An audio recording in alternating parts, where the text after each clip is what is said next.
चंद जी बज एवं धर्मपत्नी श्रीमती मोहिनी देवी कुचामन सिटी अहमदाबाद की स्मृति में एवं स्वर्गीय सेठ श्री नीनी चंद जी एवं स्वर्गीय श्रीमती बसंत देवी जी पांड्या कुचामन सिटी अहमदाबाद की स्मृति में पुत्र एवं पुत्र वधू श्री दिलीप श्रीमती सरिता पांड्या पौत्र एवं पौत्र वधू सनी पांड्या प्रतिभा पांड्या पौत्री दिया एवं Anaysha Pandya Pratishthan Diya Infralock limited Anaysha solutions private limited Ahmedabad Gujarat. Doctor Satish Doshi, doctor Sunetra दोषी, श्री सत्यजीत दोषी, सौभाग्यवती सरिता दोषी, श्री मलय मेहता, सौभाग्यवती प्राजक्ता मेहता, श्री सुजय दोषी व सौभाग्यवती अबोली दोषी, कुमारी राशि मलय मेहता, राजकोट, चिरंजीव वंश सत्यजीत दोषी, कुमारी रेवा सुजय दोषी, चिरंजीव रेवांश सुजय दोषी, दोषी अल्ट्रासाउंड क्लिनिक, संग्राम नगर, अकलोज, जिला सोलापुर, महाराष्ट्र। श्री आनंदीलाल प्रदीप कुमार जैन परिवार, Pradeep Chudiwal, Dilip Chudiwal, Lalit Chudiwal, Anil Chudiwal, Rahul Chudiwal, Nikhil Chudiwal, Siddharth Chudiwal, Pranay Chudiwal, Indramani B27, Shri Ram Marg, Shyamnagar, Jaipur, Rajasthan. National stores, main road, post Ramgarh, cantt, Jharkhand.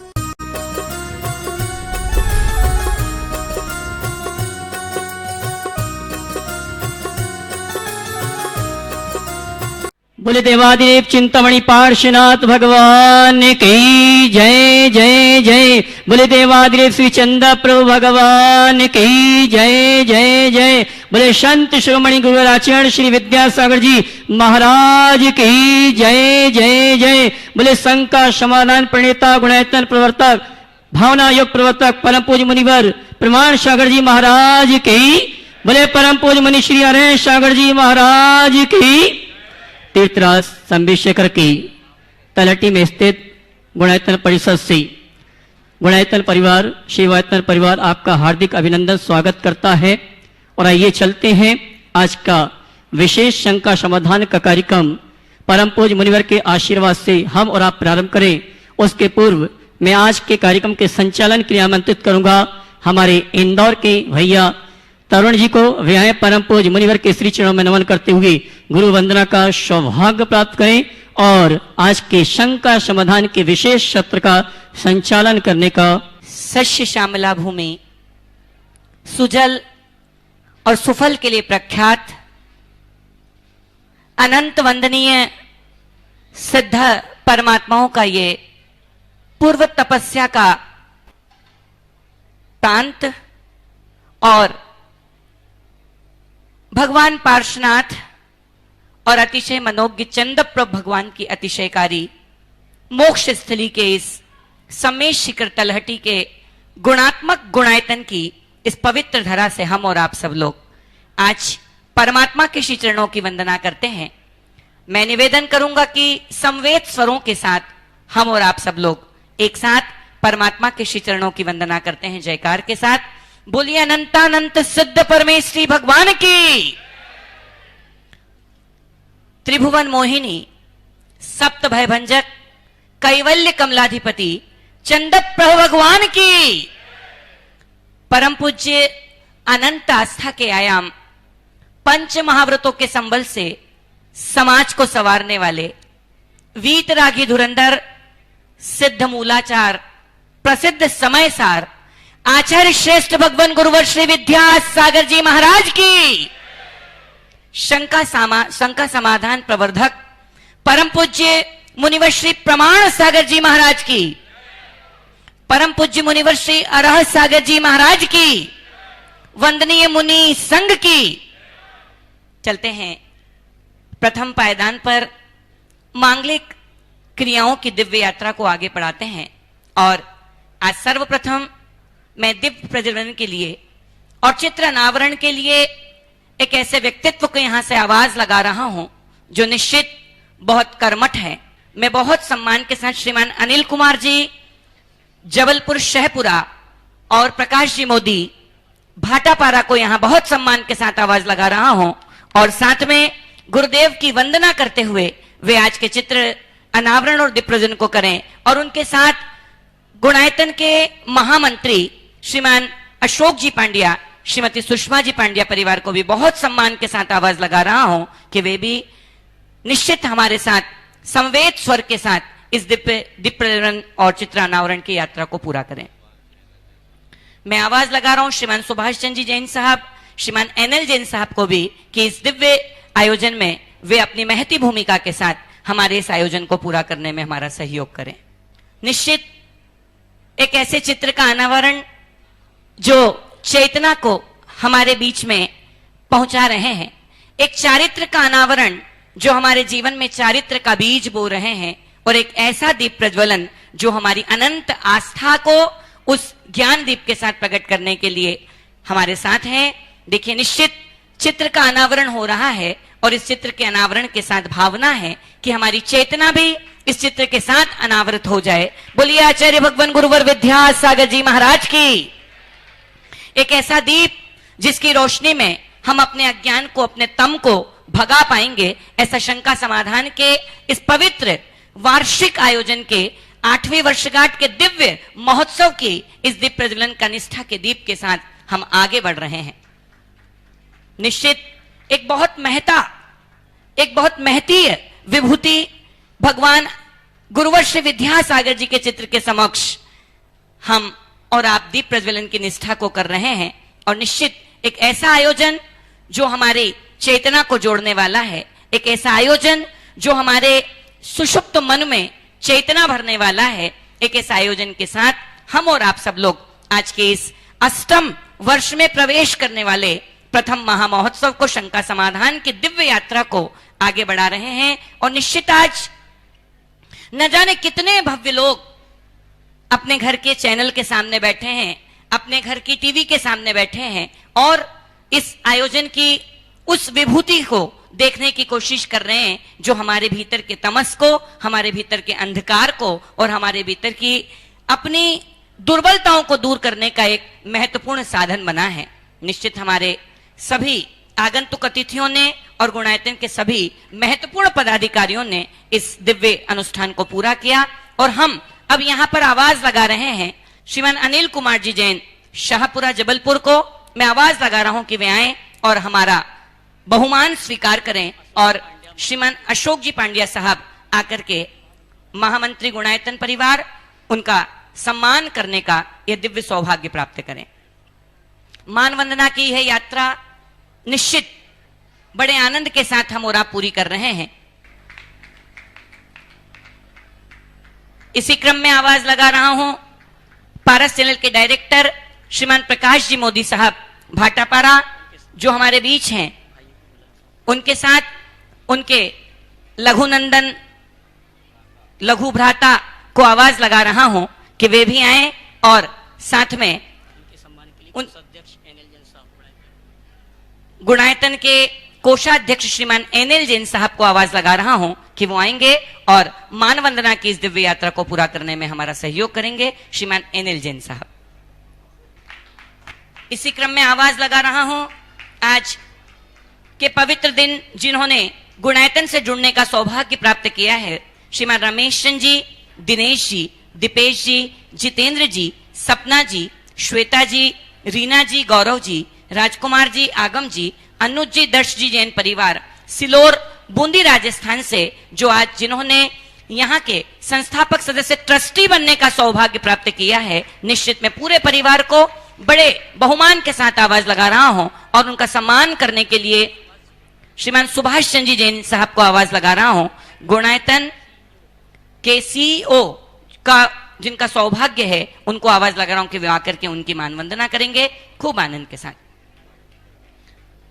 आवाज लगा रहा हूं इसी क्रम में मैं आवाज लगा रहा हूं मान वंदना के क्रम में श्रीमान अशोक कुमार जी मेहता मुंबई से हमारे बीच में हैं, वे आएंगे और हमारी मान वंदना को स्वीकार करेंगे।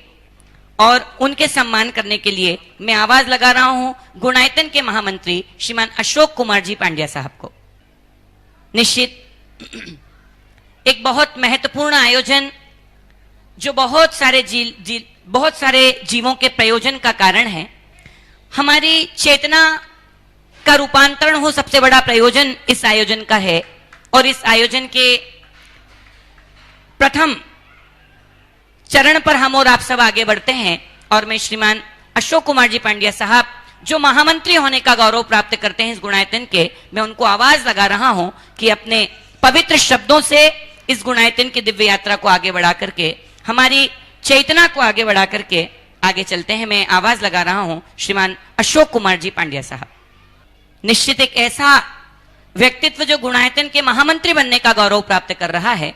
आइए, अष्टम वर्ष में प्रवेश और अष्टम वर्ष में प्रवेश के साथ एक ऐतिहासिक सत्र जो शंका समाधान के पवित्र मंच पर सम्मेद शिखर के तलहटी से प्रारंभ हो रहा है। श्रीमान अशोक कुमार जी पांड्या जो गुणायतन के महामंत्री होने का गौरव प्राप्त करते हैं, उन्हें आवाज लगा रहा हूं।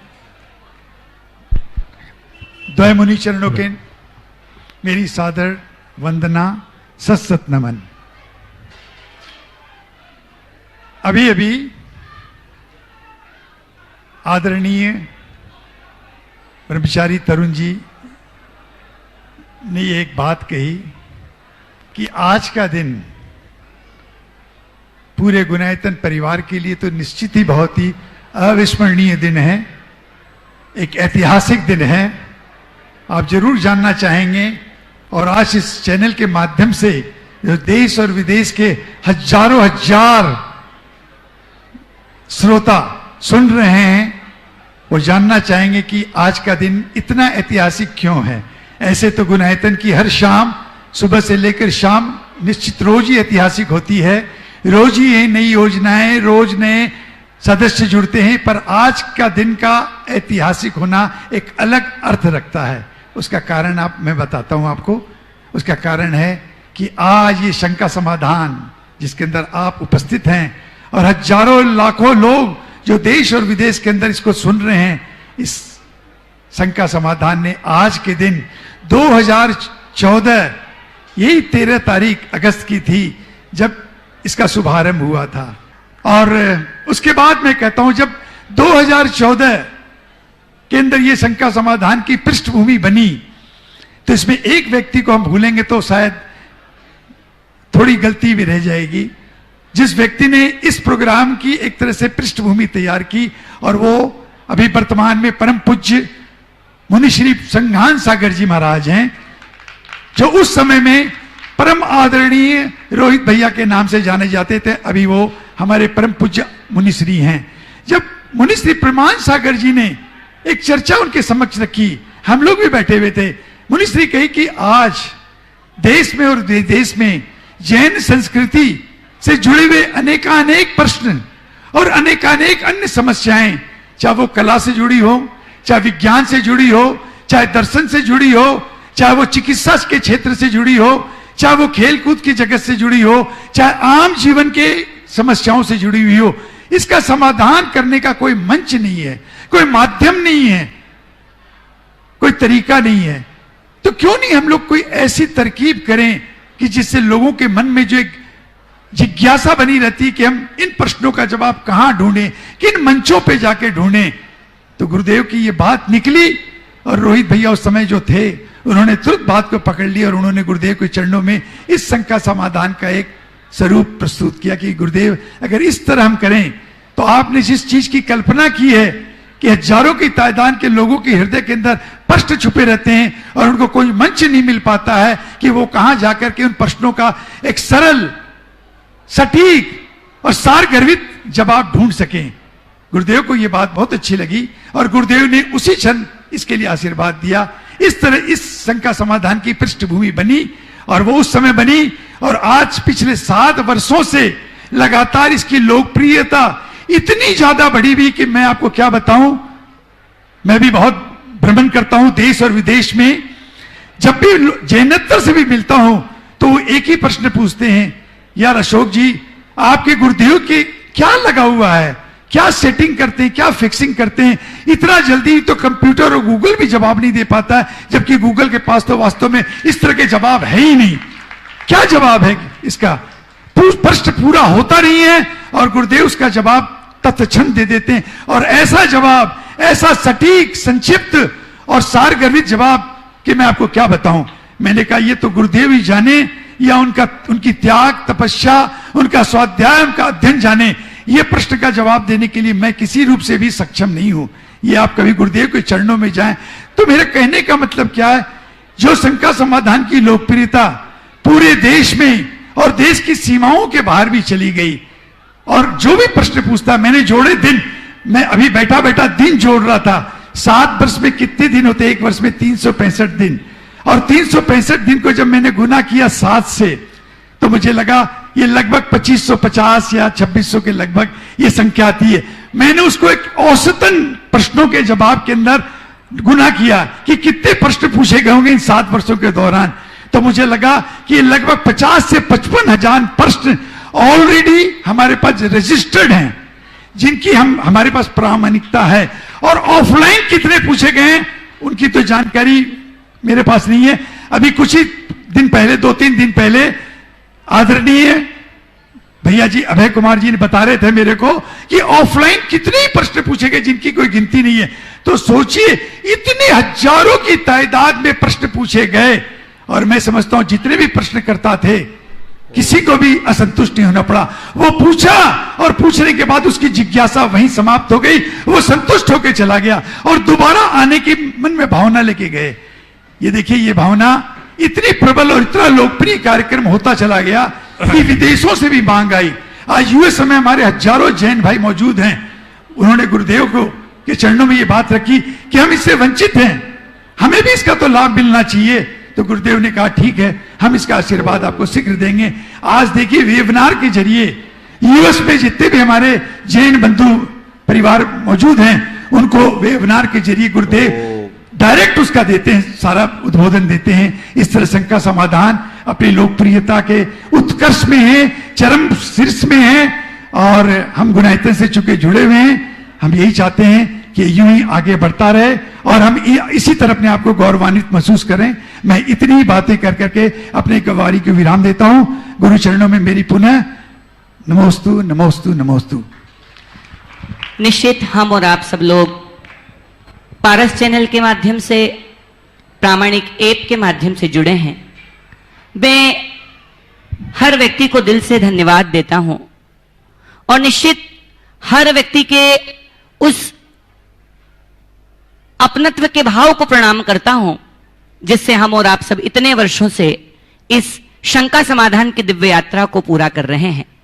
आज का दिन जैन समाज के लिए नहीं, जो अपने जीवन को सारगर्भित बनाना चाहता है, विलक्षण बनाना चाहता है, उस हर व्यक्ति के लिए बहुत महत्वपूर्ण है, क्योंकि आज वो यात्रा शुरू हुई थी जो 7 साल पहले पहले दिन की यात्रा थी। निश्चित पहले कुछ मिनटों की यात्रा थी, फिर कुछ घंटों की यात्रा हुई, कुछ महीनों की यात्रा हुई, और महीनों की यात्रा होते होते 7 वर्षों की यात्रा हो गई।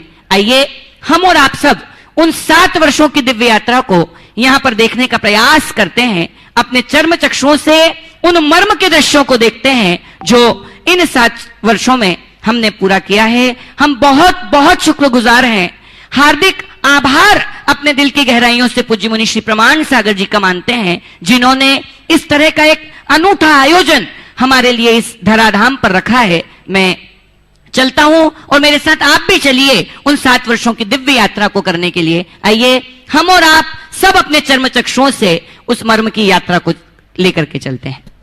यह है चतुर्थ काल। जब भी किसी के मन में शंका या जिज्ञासा उत्पन्न होती थी, तब तो उनकी शंकाओं का समाधान साक्षात अरिहंत भगवान के समूह शरण में हो जाता था। उस काल के श्रावकों का पुण्य अत्यंत प्रबल हुआ करता था और कषाय बहुत ही मंद। उन लोगों का जीवन तो भगवान के संबोधन मात्र से ही बदल जाता था। लेकिन हम तो पंचम काल में जन्मे हैं, यहाँ भी श्रावक और श्राविका हैं, और पिछले काल की तरह मन में कई सवाल भी है, पर हमारा पुण्य इतना प्रबल नहीं है कि हमें साक्षात अरिहंत प्रभु की वाणी का लाभ मिल सके। लेकिन पंचम काल में होते हुए भी हम सभी के लिए वर्ष 2014 एक अनूठी सौगात लेकर आया, और हम सभी श्रावकों का कुछ ऐसा पुण्य बना कि संत शिरोमणि 108 आचार्य श्री विद्यासागर जी महाराज के परम प्रभावक शिष्य परम पूज्य मुनि 108 श्री प्रमाण सागर जी महाराज का स्वयं गणधर रूपी मुनिराज के रूप में हम सब के लिए अपने मुखारबिंद से निकली ओमकार ध्वनि और शंका समाधान रूपी समूह शरण जन जन तक पहुंच गया। जब से शंका समाधान की शुरुआत हुई तो मानो अरिहंत भगवान का समवशरण घर घर में पहुंच गया। पूज्य मुनिश्री ने अपनी मुनि दीक्षा के उपरांत जब से धर्म प्रभावनार्थ स्वतंत्र विहार किया, तब से वे नित्य सायकाल आचार्य भक्ति के उपरांत श्रावकों की शंकाओं का समाधान किया करते रहे हैं। अपने आरंभ काल से ही यह कार्यक्रम लोगों के बीच काफी लोकप्रिय रहा है और अनेक लोग इससे लाभान्वित हुए हैं। महाराज श्री के संघस्थ ब्रह्मचारी रोहित भैया, जो आज मुनिश्री संदान सागर जी महाराज के रूप में है, वह उस समय परम पूज्य गुरुवर 108 प्रमाण सागर जी महाराज के श्री चरणों में ज्ञानावर्जन कर रहे थे। उनकी बड़ी प्रबल भावना थी कि इस उपयोगी कार्यक्रम का लाभ संपूर्ण समाज को मिले और इसका सीधा प्रसारण कराकर इसे जगत व्यापी बनाया जाए। उनकी भावना फलीभूत हुई और कुछ लोगों की प्रत्यक्ष धार्मिक जिज्ञासा से शुरू हुआ यह सिलसिला। 13 अगस्त 2014 से इसका सीधा प्रसारण पारस चैनल के माध्यम से शुरू हुआ। दिन दोगुनी और रात चौगुनी गति से लोकप्रिय होता गया और आज बहुत बड़ा आयाम लेकर लोगों के बीच में प्रस्थापित है और इसका फायदा आज पूरा जैन समाज के साथ जैनतर समाज भी उठा रहा है। शंका समाधान का यह मंच न केवल धार्मिक मंच बना, अपितु सामाजिक, सांस्कृतिक और हमारी राष्ट्रीय चेतना को जगाने का एक बड़ा आधार भी बना है। इस मंच की सबसे बड़ी विशेषता रही धर्म बचाओ आंदोलन, जिसमें मुनिश्री के आह्वान से संपूर्ण जैन समाज एक सूत्र में बंधा।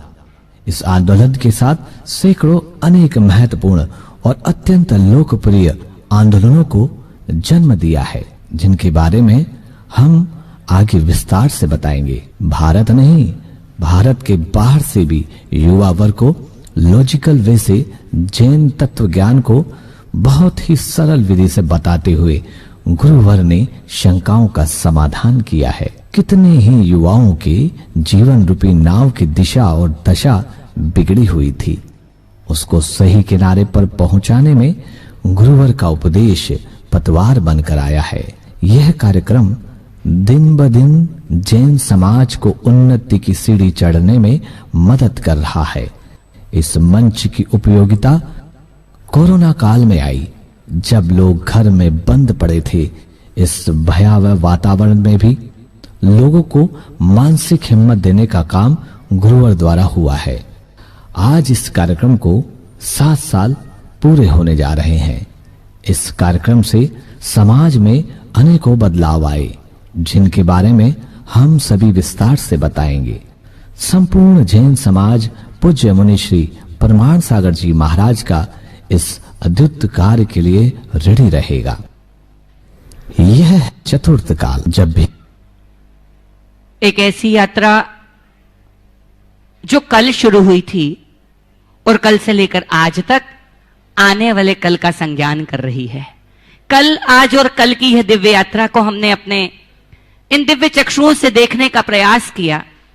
चलते हैं इतिहास के उस कालखंड की तरफ जब परिवार बचाओ, बेटी बचाओ, व्यापार बचाओ या अपनत्व को बचाओ, यहां भावना तो हर मन में थी, लेकिन धर्म बचाओ, हमारे संस्कारों को बचाओ, हमारी संस्कृति को बचाओ, यह शायद किसी के मन में उभर भी नहीं रहा था। तब इस दिव्य संत ने अपने दिव्य सुझावों के माध्यम से, अपने दिव्य ज्ञान के माध्यम से और अपनी पैनी बुद्धि के माध्यम से धर्म को बचाने का एक मापदंड दिया। एक बार अपने मानस को 2015 तक लेकर के चलें, जब संथारा और संलेखना पर राजस्थान सरकार ने बैंड लगा दिया और उस वक्त हम देखते हैं कि एक संत ने हुकार भरी और सारा का सारा भारत नहीं वरन संपूर्ण विश्व उस वक्त एक हो गया और धर्म बचाओ की दिव्य यात्रा को पूरा किया। मित्रों, अपने को बचाना तो हर कोई चाहता है, लेकिन धर्म की इस दिव्य यात्रा को बचाने का सौभाग्य इस संत ने हमने दिया है। हम चलते हैं उस धर्म बचाओ की इस यात्रा को पूरा करने के लिए। जैन धर्म पर, जैन परंपरा पर समय समय पर काल ने कई प्रकार के आघात किए, प्रहार किए, लेकिन जैन संस्कृति ने सारे प्रहारों को झेला है और झेलते हुए भगवान महावीर के निर्वाण के 26 भगवान महावीर के निर्वाण के 2540-42 वर्ष हो गए, उसके बाद तक आज तक सुरक्षित है। पर बंधुओं, इस बार जो कुछ भी हुआ है, जो संकट आया है, वो संकट एक अलग प्रकार का संकट था। इससे पहले जो संकट आए, तुम्हारे मंदिर तोड़े गए, तुम्हारी मूर्ति तोड़ी गई, तुम्हारा मंदिर तोड़ा गया, तुम्हारी मूर्तियां तोड़ी गई, साधुओं के ऊपर उपसर्ग आए, उनकी सामूहिक हत्या की गई, नरसंहार किया गया। लेकिन ये जो भी आघात थे वो धर्मियों पर और धर्मात्माओं पर आघात थे, धर्मायतन पर आघात थे। धर्मायतन का आघात सहा जा सकता है, धर्मी पर किया जाने वाला प्रहार सहा जा सकता है, लेकिन इस बार जो प्रहार हुआ वो हमारे धर्म पर प्रहार हुआ। धर्म का प्रहार असह्य होता है। संलेखना हमारा धर्म है और इस संलेखना पर रोक हमारे धर्म पर ही रोक होगा, जो आजाद भारत के बाद सबसे गुलाम फैसले के रूप में जाना जाता है। ये बहुत गंभीर मामला है। जब हमारे धर्म पर ही रोक लग जाए तो भारत में जन्म लेने के का हमें क्या अर्थ रहा। भारत धर्म प्रधान देश है, यहां संप्रदाय की बात नहीं होती, सदैव धर्म की बात होती है। और भारत में पनपने वाले या भारत में रहने वाले जितने भी धर्म और धर्मी के लोग हैं, उन सबका भारत के निर्माण में कहीं ना कहीं कोई ना कोई योगदान जरूर रहा है।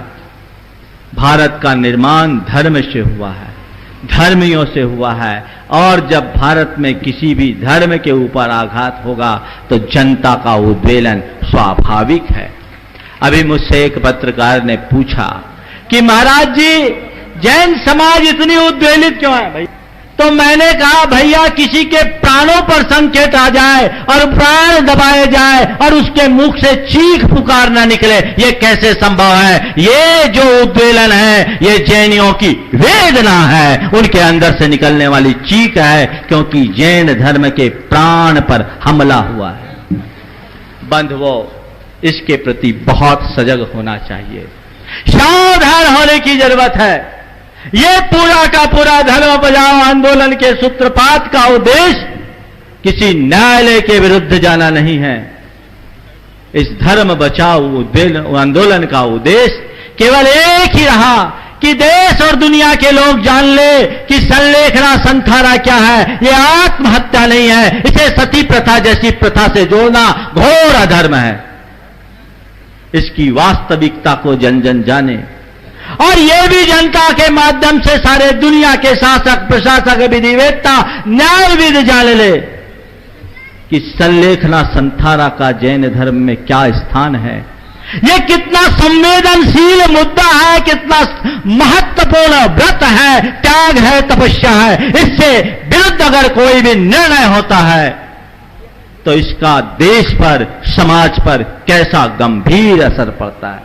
मैंने 14 तारीख को भी बोला था कि मैं उन लोगों का आभार मानता हूं जिनके इस निर्णय से देश भर की सारी जैन समाज मौन जुलूस निकल गया, सारे देश में मौन जुलूस निकल गया, देश के लोग उमड़ पड़े और जैन समाज के साथ जन समाज जुड़ी, जन जन जुड़ गए। इतने मात से काम नहीं होगा।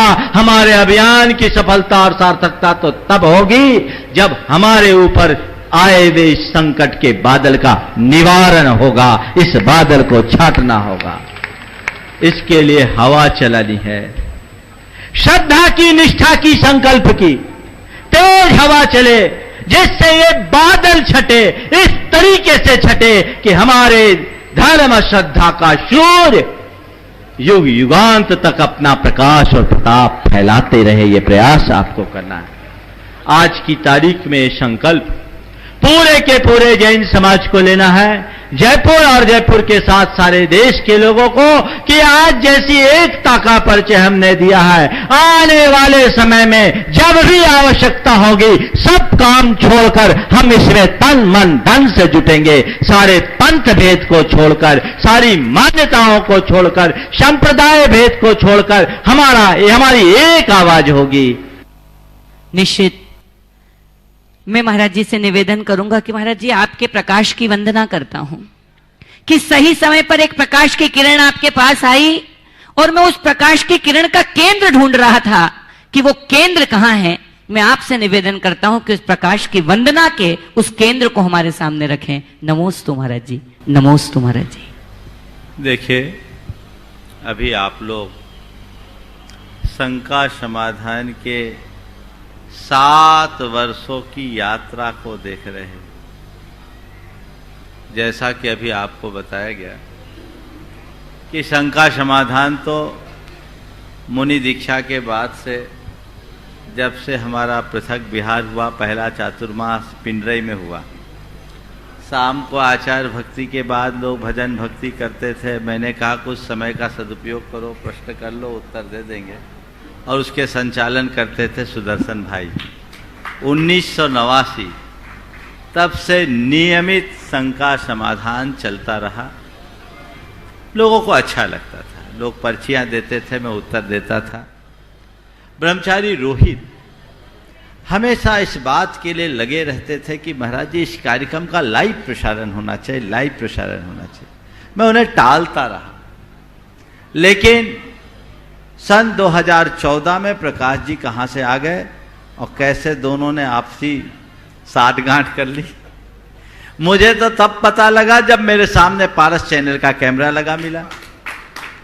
मालूम पड़ा लाइव हो रहा है, और इधर से लाइव हुआ, आप लोगों ने लाइक किया तो हमने भी उसे स्वीकार लिया और ये कथा चल पड़ी। 2014 से जब से इसका सीधा प्रसारण हुआ, उसके बहुत अच्छे परिणाम आए, इसमें कोई संशय नहीं।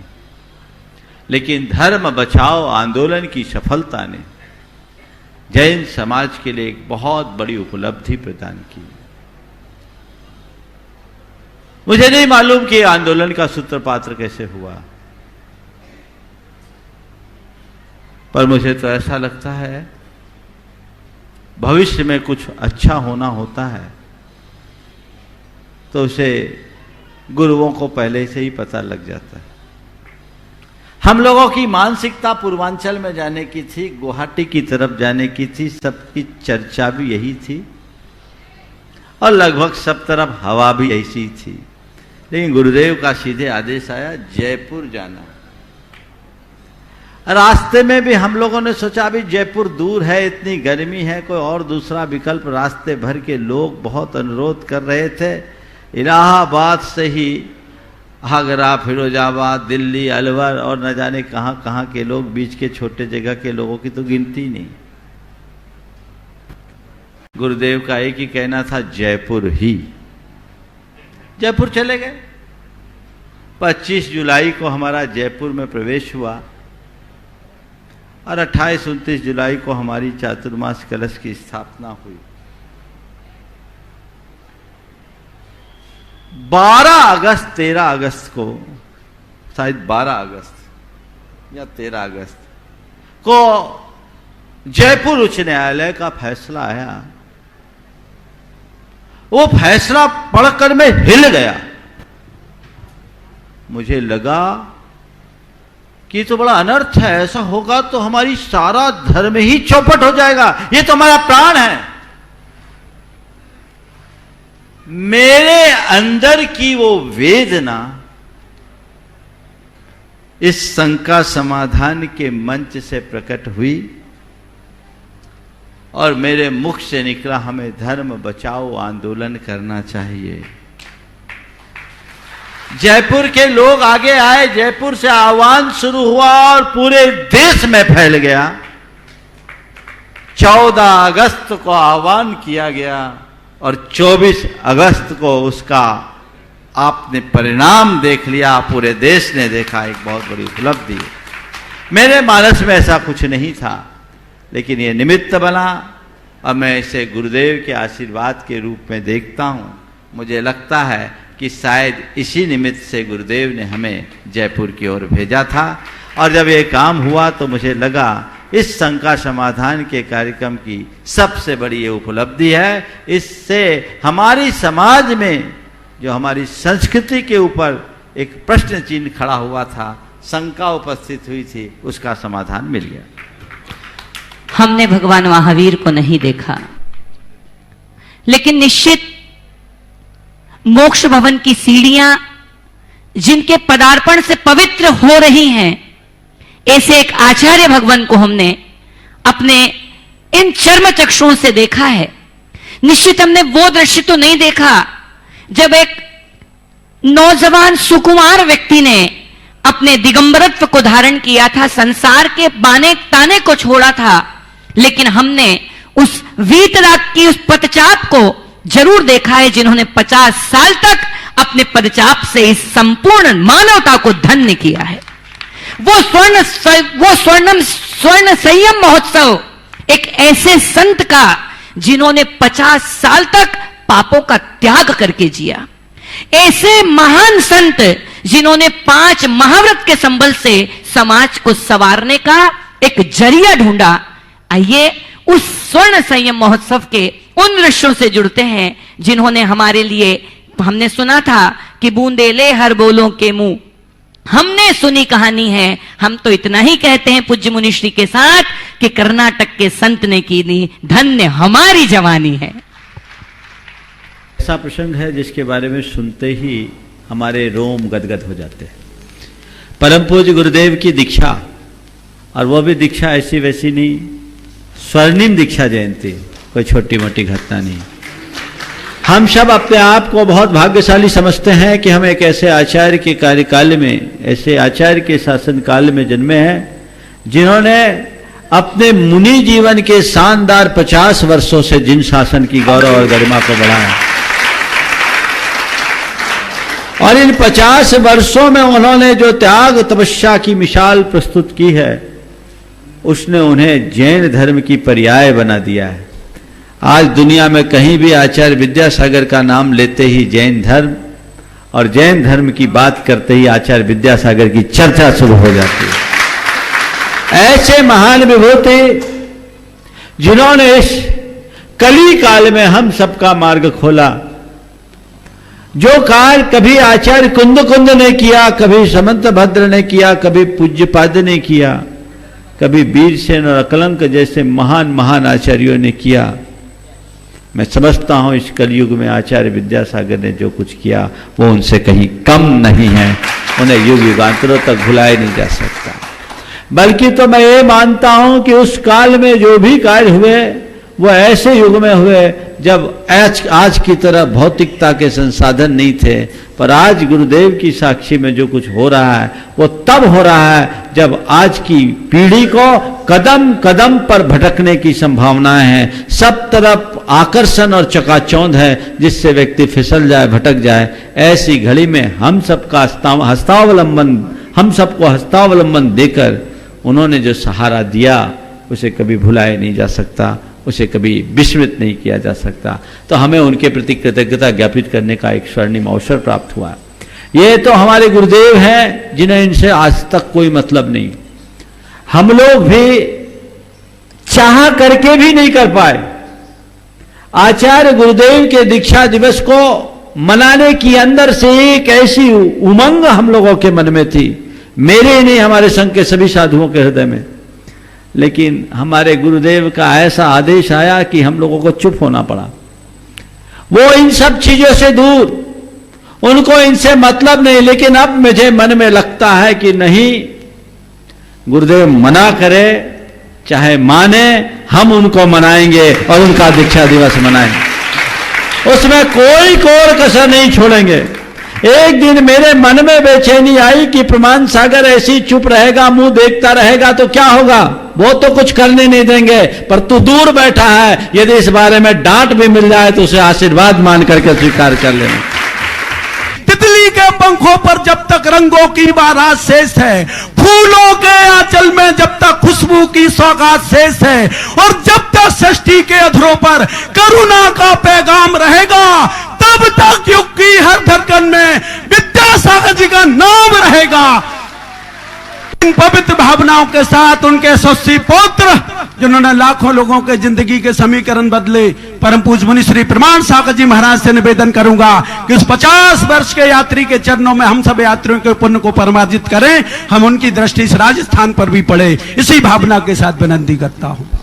नए युग की शुरुआत है। अगर आज की तिथि में गुरुदेव के द्वारा ली गई दीक्षा मात्र को अगर हम देखें तो दीक्षा बहुत ज्यादा महत्वपूर्ण नहीं है, क्योंकि भगवान महावीर के बाद से जो हमारी परंपरा यहां तक आई है वो आचार्य और मुनियों से आई है। और उस हिसाब से देखें तो हर आचार्य और हर मुनि ने दीक्षा ली है।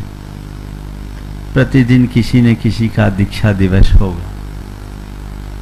लेकिन आज हम जिन महान आत्मा का दीक्षा दिवस मनाने जा रहे हैं वो एक ऐसी विभूति है जिसने श्रमण संस्कृति में एक नए युग की शुरुआत की है। इस बात से हर वो व्यक्ति वाकिफ है जिसने पिछले 50 वर्ष पूर्व हमारी दिगंबर जैन परंपरा और श्रमण परंपरा को समझा है। इन 50 वर्षों में पल्लवित होती हुई श्रमण परंपरा को अपने आंखों से देखा है। हम जानते हैं कि जिस वक्त गुरुदेव ने मुनि दीक्षा ली थी उस वक्त भारत में मुनियों की संख्या गिनती पे थी, और जितने भी मुनि थे प्रायः बुजुर्ग थे, वृद्ध थे, गृहस्थ अवस्था की सीमा लांघ देने के बाद वो मुनि बनते थे। और उस समय हमारी समाज जिनकी मुनियों के प्रति कोई आस्था नहीं थी, दोनों दिन आस्था छीन हो रही थी। ऐसे विषम दौर में हम सबके बीच एक ऐसी महान विभूति का आविर्भाव हुआ आचार्य विद्यासागर के नाम पर, जिन्होंने न केवल स्वयं मुनि दीक्षा धारण की, न केवल खुद मुनि बने, अपितु मुनि बना करके मुनियों का मार्ग युग युगांत। हम यह सब जो देख रहे हैं निश्चित ये 7 सालों का शंका समाधान का दिव्य सफर है। पूज्य प्रमाण सागर जी की पैनी बुद्धि का परिणाम है कि शंका समाधान के इस मंच के माध्यम से पूरे देश ने 50वें संयम स्वर्ण महोत्सव को मनाया ही नहीं, साथ में एक सौगात के रूप में कीर्ति स्तंभ को भी नगर नगर डगर डगर गांव गांव चौराहों पर विराजमान करने की प्रेरणा दी। 122 कीर्ति स्तंभ बनाने का सौभाग्य पूज्य मुनि श्री प्रमाण सागर जी के आशीर्वाद से नगर नगर गांव गांव डगर डगर लोगों को प्राप्त हुआ। मैं मुनि श्री से निवेदन कर रहा हूं कि एक नई राह जो आपने दिखाई और एक नई राह पर चलना जो आपने सिखाया, इस राह का उद्देश्य बताएं। देखिए, परम पूज्य गुरुदेव का हम सब पर अनंत उपकार। मैं मानता हूं कई शताब्दियों के बाद ऐसे महान विभूति का हम सबको लाभ मिला है। मेरे मन में आया कि अतीत में महान महान आचार्य हुए, उन्होंने हमारी संस्कृति को सींचा, पर हमारी पीढ़ियों ने उनके लिए ऐसा कुछ नहीं किया कि हम उनकी स्मृतियों को स्थायी रूप से अंकित कर सके। तो मन में यह भाव आया, जिन्होंने जैन धर्म की कीर्ति को दिगंत तक फैलाया है, उनकी कीर्ति को आने वाली शताब्दियों तक स्थायी रखने के लिए कीर्ति स्तंभ जरूर बनना चाहिए। इस मंच से मैंने आह्वान किया था और बीड़ा उठाया था गुणायतन परिवार ने। ये उदयपुर की घटना है और मुझे बहुत प्रसन्नता है। 108 का लक्ष्य था, 122 केवल गुणायतन परिवार के सदस्यों द्वारा स्थापित हुए हैं और कीर्ति स्तंभ तो देश में अनेक हुए हैं, लेकिन ये बहुत अच्छी बात है। आने वाले दिनों में ये कीर्ति स्तंभ जैन संस्कृति के इतिहास का अमर दस्तावेज बनेगा। पानी की एक बूंद जब बरसती है तो इतिहास बदल जाता है, और वो पानी की एक बूंद जब बाढ़ का रूप ले लेती है तो इतिहास बिखर जाते हैं। इतिहास बनाना बड़ी बात नहीं है, इतिहास बिखरे हुए इतिहास को समेटना बहुत बड़ी बात है। अपने लोगों के उजड़े हुए गुलशन को गुलशन बनाना बहुत बड़ी बात है। अपने लोगों के सर से छत चली जाए तब उन्हें छत्र छाया देना अपने आप में बहुत दुरूह और अपने आप में बहुत विशाल कार्य होता है। इस शंका समाधान के मंच से बाढ़ पीड़ित लोगों की सहायता करने के लिए जो पूज्य मुनिश्री के मुख से करुणा के झरने बहे, वो निश्चित अपने अपनों के साथ, इष्ट मित्रों के साथ मानवता के लिए गहरी छाप छोड़ के गई। वो बाढ़ पीड़ित यात्रा हम यहां से देख रहे हैं, जो शंका समाधान के मंच से मुनिश्री की दिव्य सोच के माध्यम से हमारे पास तक पहुंची। महाराष्ट्र और कर्नाटक डिस्ट्रिक्ट में अगस्त माह में बहुत बड़ी बाढ़ आई थी। इस बाढ़ में 113 गांव पानी के नीचे गए थे और इसमें बहुसंख्यक जैन समाज पूरा नदी किनारे में रहता है और एक खेती किसानी करने वाला जैन समाज उस क्षेत्र में रहता है। और इस बाढ़ में बहुत बड़ी हानि हो गई थी। लगभग 113 गांवों में 350 जैन समाज के गरीब परिवार के पूरे घर पानी में, कच्चे मकान जो थे वो पानी में पूरे बह के गए थे और खेती का भी बहुत बड़ा नुकसान हुआ था। ऐसे ही संकट काल में परम पूज्य मुनिश्री प्रमाण सागर महाराज जी ने शंका समाधान के माध्यम से आप सब लोगों के सामने भाव रखे कि ऐसे संकट काल में दक्षिण भारत में जो संकट आया है उसमें सहयोग करना चाहिए। और उत्तर भारत के पूरे जैन समाज ने महाराज जी की प्रेरणा से बहुत बड़ा सहयोग दिया, उससे सब लोगों को संबल मिला। इतना ही 2005 में भी जब बाढ़ आई थी उस समय भी महाराज जी ने बहुत बड़ा सहयोग किया था।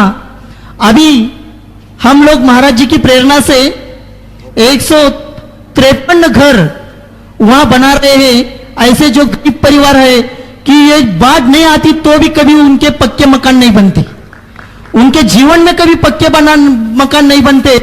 ऐसे 153 घर महाराज जी की प्रेरणा से वहां बन रहे हैं। महाराज जी जहां शोक गीत गा रहे थे, शोक गीत जिन गांवों में, घरों में, नगर में, कस्बों में चल रहे थे, आपके माध्यम से हर्ष की ध्वनियां वहां तक पहुंच गई। निश्चित मैं आपसे निवेदन करता हूं कि महाराज जी ऐसा कुछ प्रेरणा हमारे लिए भी दें कि हम किसी के शोक में, शोक गीत जहां चल रहे हों वहां हर्ष के पग घुंघरू पहुंचा सकें। ऐसा आपसे प्रणय निवेदन। देखिए, बात बिल्कुल सही है। हमारा धर्म हमेशा ये कहता है कि यदि कोई विपदा में ग्रसित हो तो उसे हर प्रकार से सहयोग देना चाहिए। 2019 में जब बाढ़ आई, उस बाढ़ की भयावह तस्वीर मेरे सामने आई। मेरा मन थोड़ा सा उद्विग्न हुआ और मैंने ज़्यादा कुछ नहीं किया, केवल उसकी चर्चा इस मंच से की और आप लोगों ने झड़ी लगा दी। इतने लोगों का उद्धार हो गया। मैं ये इस मंच की एक उपलब्धि के रूप में देखता हूँ।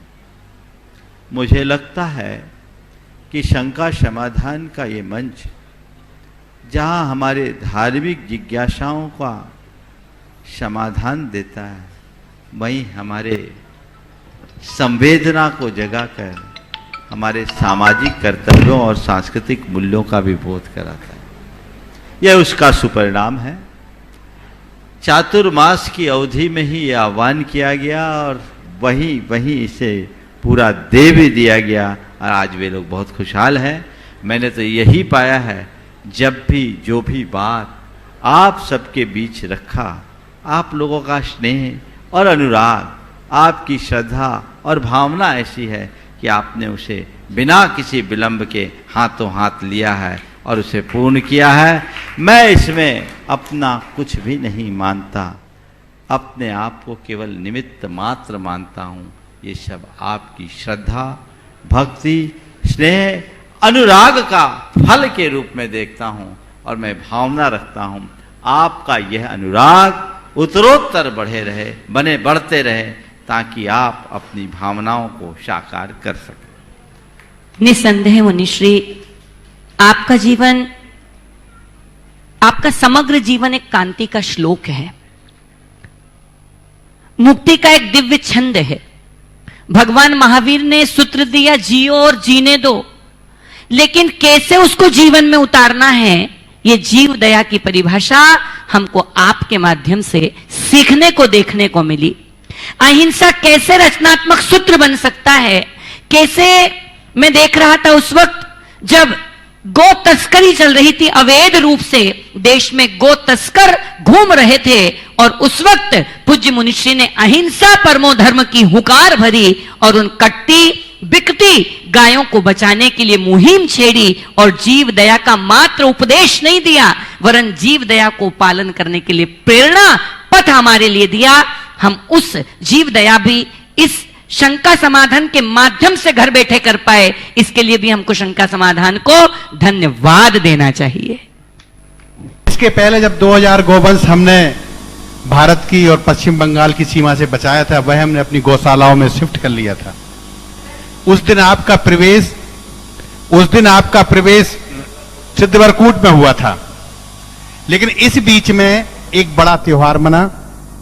हमने भी सरकार पर दबाव बनाया, सरकार ने बीएसएफ को निर्देशित किया, बीएसएफ ने बॉर्डर पर 6000 से अधिक गायों को, जिनको अवैध रूप से सीमा के पार ले जाया जा रहा था, उनको रोक लिया।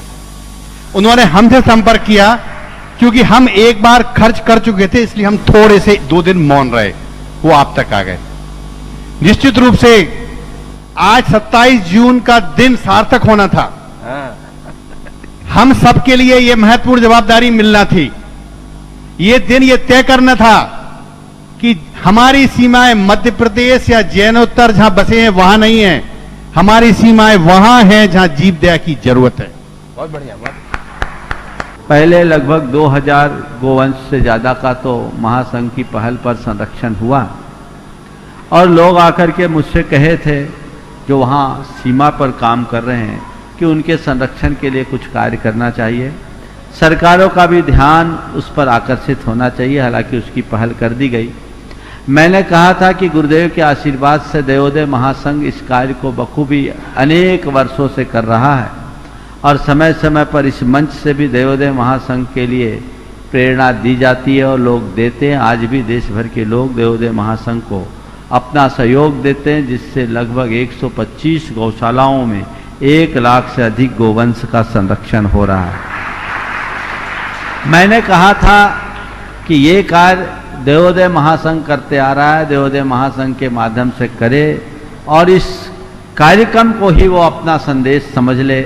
मुझे बहुत प्रसन्नता है कि परसों बात की, आज देवोदय महासंघ के आगे आ जाओ, देवोदय महासंघ के अध्यक्ष मल्ल कुमार जी, महामंत्री सुरेंद्र कुमार भाई और कोषाध्यक्ष प्रेमचंद प्रेमी अपने अन्य साथी के साथ, हिमांशु के साथ यहाँ आ पहुँचे हैं, और न केवल आए हैं अपितु एक भावना लेकर आए हैं कि गुरुदेव आप जो कहेंगे हम उन सब कार्यों को पूरा करेंगे। पूज्य गुरुदेव ने ये बड़ा कार्य कराया, उस जगह देवोदय महासंघ के लोग पहुंचे, और इस पूरी व्यवस्था में मैं बड़वानी का इसलिए भी आभार कहूंगा कि बड़वानी में 3 करोड़ रुपए कलेक्ट हुआ उस अभियान में, लेकिन बड़वानी ने जो विधान किया था, उस 52 गजा में उस विधान की द्रव्य का भी एक पैसा भी उन्होंने उस जीव दया के कार्य के लिए दिया।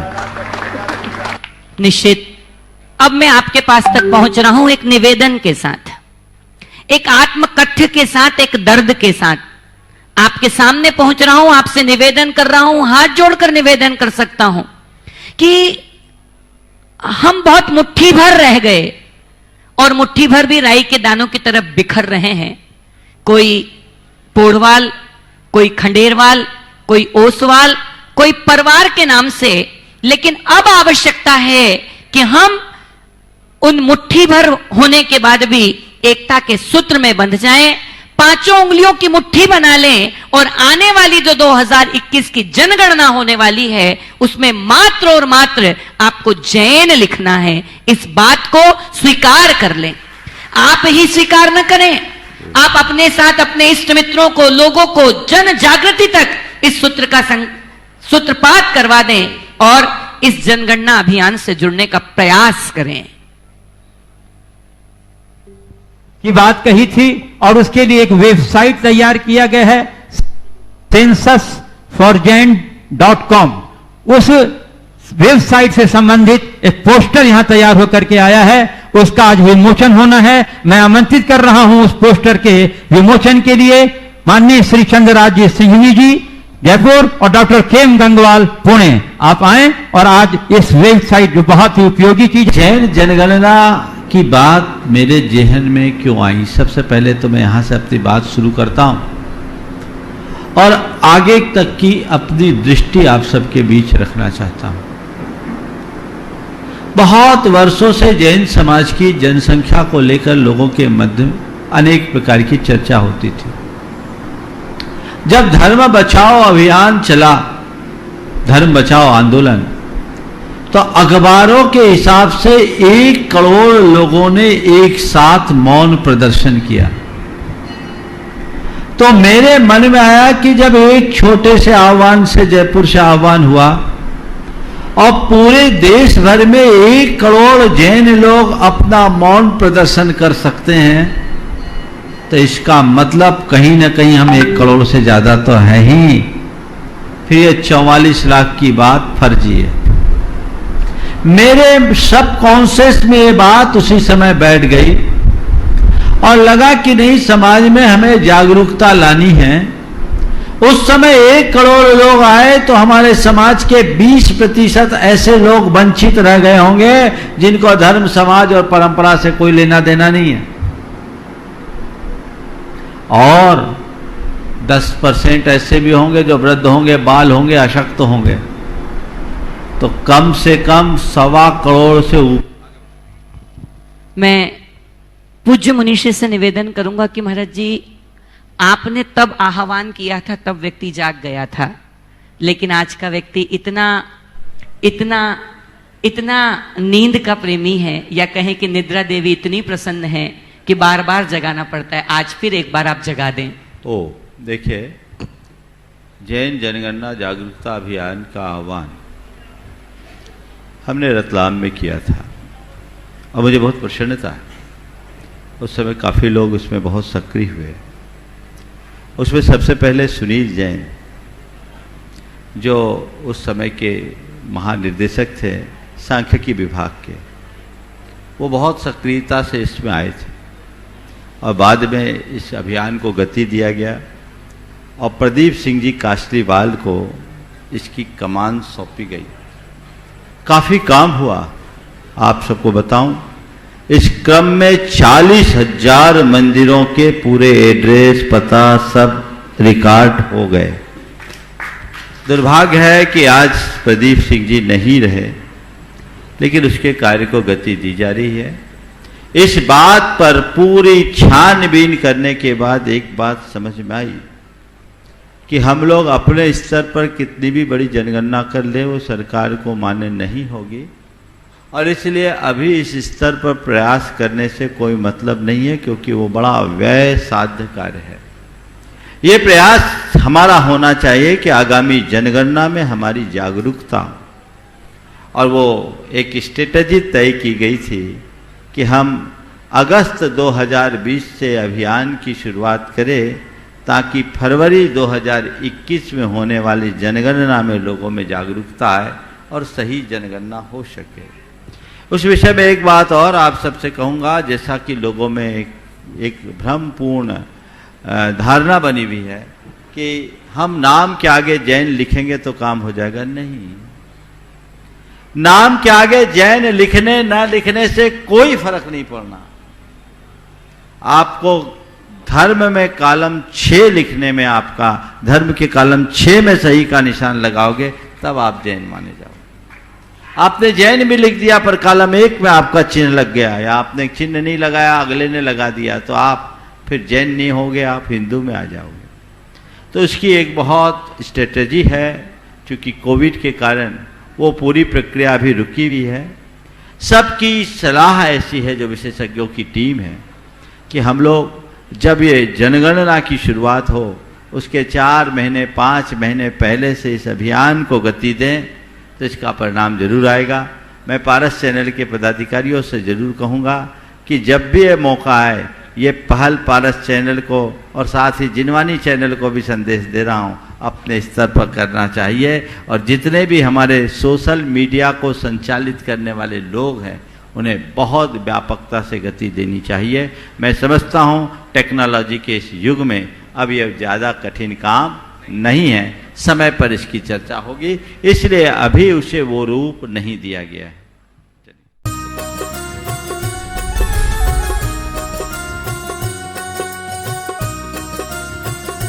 इस कार्यक्रम के पुण्यार्चक थे स्वर्गीय श्री माणिक चंद जी बज एवं धर्मपत्नी श्रीमती मोहिनी देवी कुचामन सिटी अहमदाबाद की स्मृति में, एवं स्वर्गीय सेठ श्री नीनी चंद जी एवं स्वर्गीय श्रीमती बसंत देवी जी पांड्या कुचामन सिटी अहमदाबाद की स्मृति में पुत्र एवं पुत्र वधू श्री दिलीप श्रीमती सरिता पांड्या, पौत्र एवं पौत्र वधू सनी पांड्या, प्रतिभा पांड्या, पौत्री दिया एवं Anaysha Pandya, Pratishthan Diya Infralock limited, Anaysha solutions private limited, Ahmedabad Gujarat.